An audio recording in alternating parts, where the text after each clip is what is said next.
China must have gotten some things right. They come through this crisis so well. China, before 2007, was routinely castigated by the Western media, Economist magazine included, for state-owned and controlled enterprises, for antiquated state banks, and so on. But China has shown the way that with the stimulus program, it tells the banks to lend or send you to Tibet, spend or walk with your head, it works. So there's something right about it. And then when it sees an asset bubble, it begins to act preemptively. Can China teach something to the rest of the world? Augustine, I wouldn't want to use some of this economist Western perspective of China. It doesn't work like that, right? The issue is that what actually happened, the difference between the Chinese stimulative package and the Western one, what happened in the West, is really this. The Chinese understand that you cannot stimulate consumption very fast. But China has the institutional framework to stimulate direct investment. Rightly or wrong. Rightly or wrong. The big debate for which, Jim Chanos wrote this famous paper that the banking system, the local government financial vehicles are China's subprime, sort of idea, is actually that the money that the Chinese stimulative package is money that goes straight to the grassroots. So it has a much direct Keynesian accelerator multiplier effect than the, sort of, for argument's sake, the US scheme, which is, clunkers and all that. It stimulates the consumption, but actually you notice what happened was that a lot of the money everybody got from the stimulus package went immediately to paying down debt. So if you pay down debt, actually it doesn't have the, direct real economy linkages. So what I'm trying to say here is that Asian policymakers are much more focused on the real sector, on the kind of policies, fiscal policies that actually have direct linkages with the real sector, rather than this financial engineering. Now, if you recall correctly, TARP, right? Right until the crisis, the US Treasury was still experimenting with TARP. TARP is actually another financial engineering exercise to solve a financial engineering crisis. Right? It's the point that I'm trying to make. You cannot solve complexity with more complexity.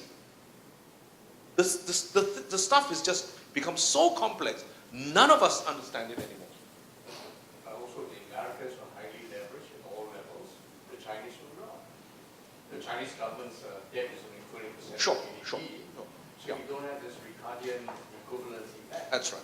That's right. People are not afraid to spend. That's right. But I think we're talking about much more less advanced systems where the linkages between actual Keynesian spending and the real economy is much stronger, right? And that's where one needs to be very, very. We have not looked at economics from a medical perspective, from a sociological perspective.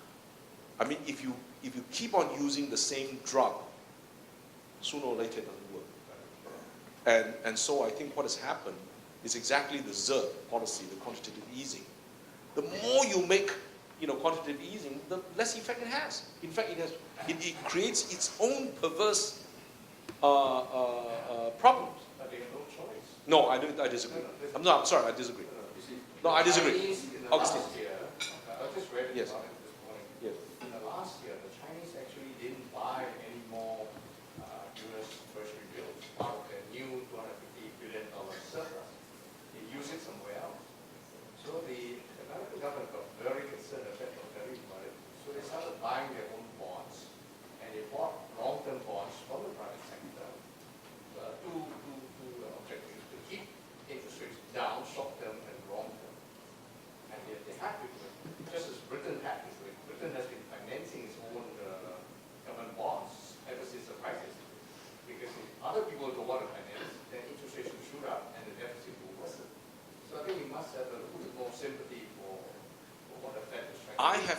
absolute sympathy and I understand what they're trying to achieve. Yeah, that's But I'm saying, no. I'm saying that, at certain points of time, the central banker has to stand up in public and tell people, you can do whatever shuffling of the paper you like.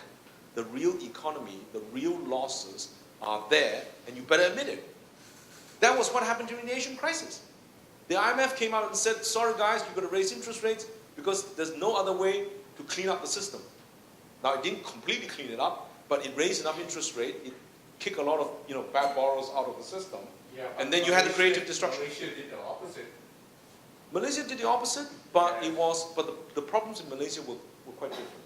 Yeah, but still, they But- did the opposite. No. IMF inflicted so much pain. IMF left Asia in a mess. Yeah, And everybody doesn't like IMF. No, Why are you defending IMF? No, I'm not defending IMF. I'm just saying that I'm not defending IMF in this. Because, in fact, if you really look at IMF is a periphery player in this crisis. Periphery player. No, this crisis. This one, Yeah. is sideline. Yeah, it's sidelined, right? It's not. It's got no resources. Yeah, that's right. So the medicine that was given was not completely wrong. I'm not saying that we should have allowed the interest rates to go up that, because actually it doesn't. Most of us would realize that more than 10% real interest rate, nobody can survive. Right? All we're saying is you got to do it in moderation. You got to have positive real interest rate, and you need to have that creative destruction for the guys to be out of the system.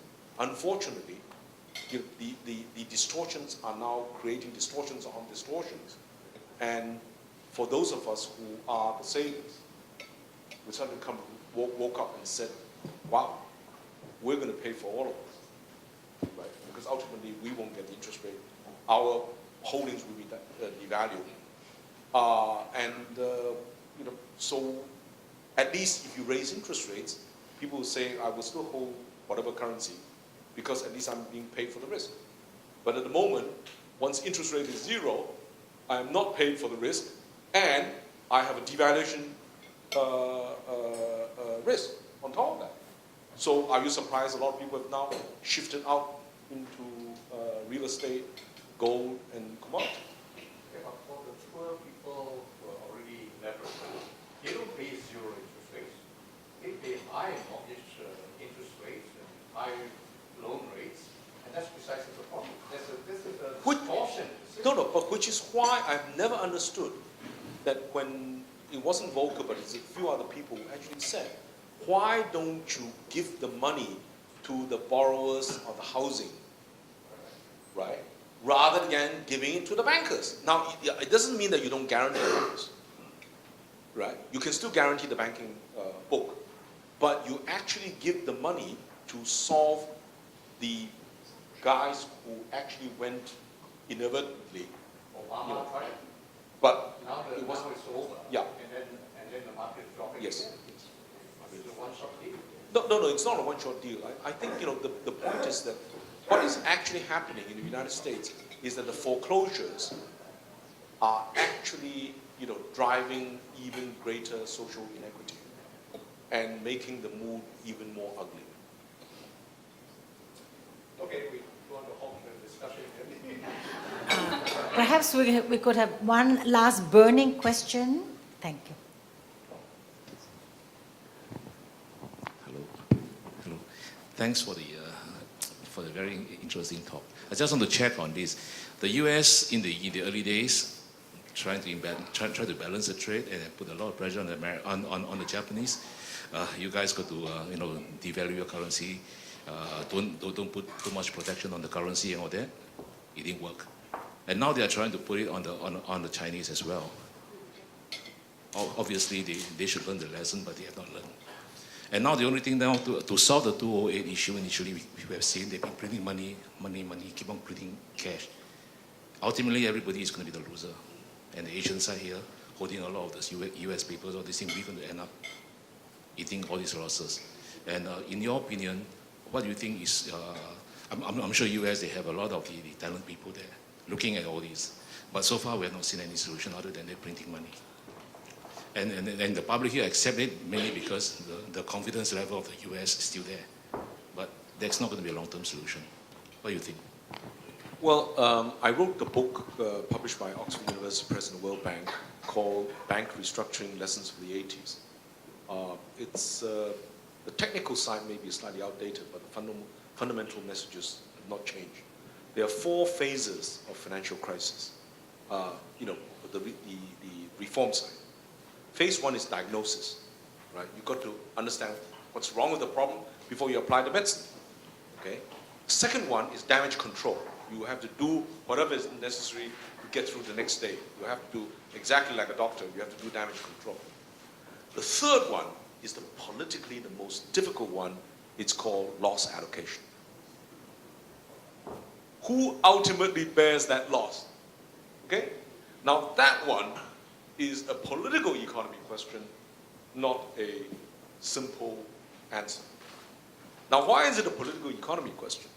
There is a very famous paper which most free market fundamentalists don't publicize, which is Kenneth Arrow's impossibility theorem. In its nutshell, it says you can democratically allocate gains, but it's impossible to democratically allocate losses. Okay? Nobody wants to accept the loss. So please tax him, don't tax me, right? And that's exactly the problem that you're faced with. You actually have a loss, okay? And most people suffer 2 problems. First, there's a loss denial. Then you do creative accounting. You say, I didn't have the loss, the liability becomes an income, right? I pretend that I still haven't made a loss, and I'm okay. But everybody knows the guy's bankrupt, right? Or whatever. So the forbearance, that means, the regulators actually allow them to have this creative accounting. And then the loss, has occurred, but you pretend that it doesn't occur.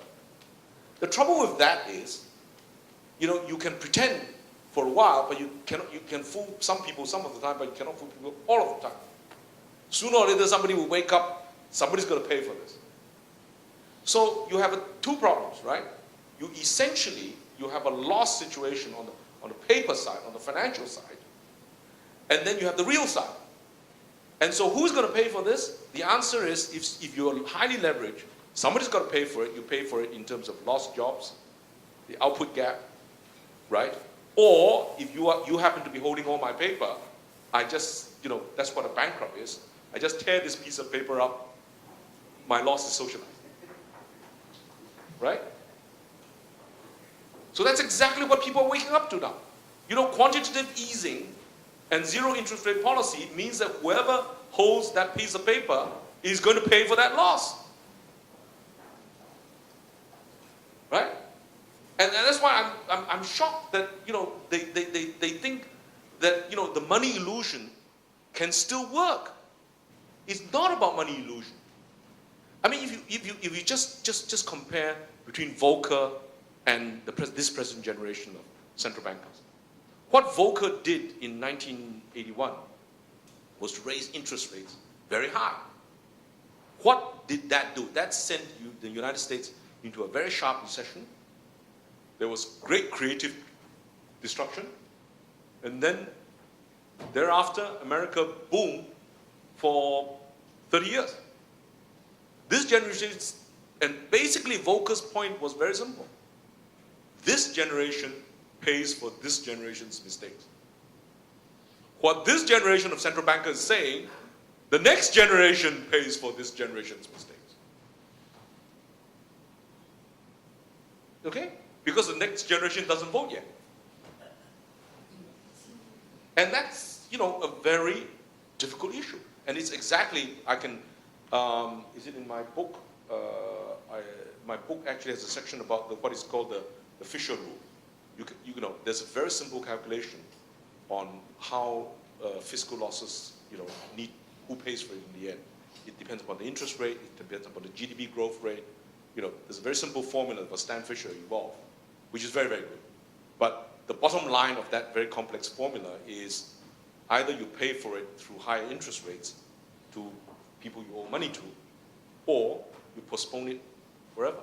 And it's your grandchildren, great-grandchildren who will have to pay for it. Volcker is faced with huge inflation, second oil prices. We are now not in a position of inflation, so there's no justification of raising interest rate. And number two, the great expansion that came later came because Reagan has a huge fiscal deficit, and money came in from abroad with high interest rates to finance them, and they have been borrowing ever since that time. So they were set on the cost of indebtedness. So that's also a legacy of that period. So it's not all roses that you're talking about. No, it's not all roses, but the fundamental point, what Volcker did, the Volcker shock, was to say, I am looking after your money.